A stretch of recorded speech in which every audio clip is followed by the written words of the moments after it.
یوم جزا کس دن کو کہا جاتا ہے؟ اس دنیا کے اختتام پر جب یہ ساری دنیا ختم ہو جائے گی، ایک دن آئے گا، قرآن مجید میں اس کا ذکر ہے، حدیث کے اندر ذکر ہے کہ وہ ایک دن دنیا کے 50,000 سال دنوں کے برابر ہوگا۔ 50 الفا،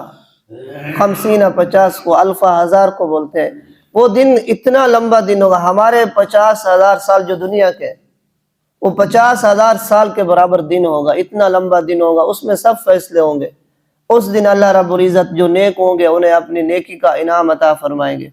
اور جنہوں نے اپنی زندگی اللہ کی نافرمانی میں گزاری، گناہوں میں گزاری، انہیں ان کا بدلہ دیا جائے گا۔ تو اسے کہتے ہیں جزا کا دن، یوم الجزا اسے کہا جاتا ہے۔ بڑا ہی اس کی دن کی حدیث کے اندر آئی ہے کہ اس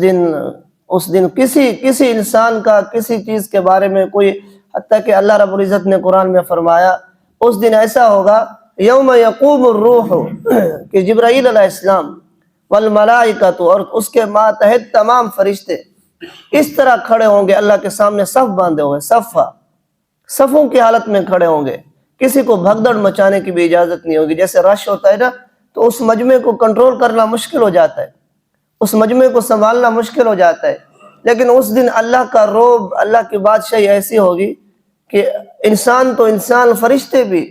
ایک صف میں، ایک قطار میں کھڑے ہوں گے، کسی کو جرأت نہیں ہوگی کہ لائن سے ادھر ادھر ہو جائے۔ اور اللہ فرما رہے ہیں کہ لا یتکلمون، کوئی اللہ سے بات بھی نہیں کر سکے گا۔ اللہ رحیم تو ہے، رحمان تو ہے، یہ تو آگے جا کے، لیکن ابھی حساب و کتاب شروع نہیں ہوا ہوگا،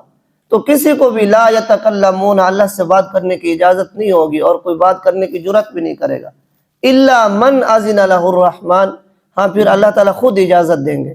اور جس کو اجازت دیں گے صرف وہ بات کر سکے گا۔ عموماً میں نے کہا جب رش ہو، بہت سارے لوگ ہوں، پھر ایک بھی رائے دیتا ہے، دوسرا بھی رائے دیتا ہے، تیسرا بھی بولتا ہے، چوتھا بھی بولتا ہے، اس دن اتنا رش ہونے کے باوجود بھی کسی کو بولنے کی اجازت نہیں ہوگی، صرف اللہ جس کو اجازت دیں گے وہ بولے گا۔ اور آپ صلی اللہ علیہ وسلم نے فرمایا اس دن اتنا رش ہوگا، اتنا کہ اس دن ابن آدم کو صرف 2 پاؤں رکھنے کی جگہ ملے گی بس، حالانکہ زمین ساری پھیلا دی جائے گی، ساری زمین، یہ پہاڑ اللہ تعالیٰ ختم کر دیں گے، روئی کی طرح اڑ جائیں گے، یہ مکان ختم ہو جائیں گے، یہ زمین کے اندر اونچ نیچ بھی ختم ہو جائیں گے، پوری زمین سطح بن جائے گی، پلین جس کو ہم بولتے ہیں، ساری سیدھی بن جائیں گے، اور اس زمین کے اوپر سارے کے سارے انسان آ جائیں گے۔ اور جب انسان آئیں گے، آپ صلی اللہ علیہ وسلم نے فرمایا اس کے اندر صرف 2 پاؤں رکھیں گے بس، نہ ادھر جگہ ہوگی، نہ ادھر جگہ ہوگی، نہ آگے نہ پیچھے، سب انسان حضرت آدم سے لے کر قیامت کے دن تک جو آخری انسان آئیں گے، سارے انسان جمع ہوں گے، اور اس دن سوائے 2 قدم رکھنے کے کسی کو اور کوئی زمین میسر نہیں ہوگی، اتنی تعداد میں لوگ ہوں گے۔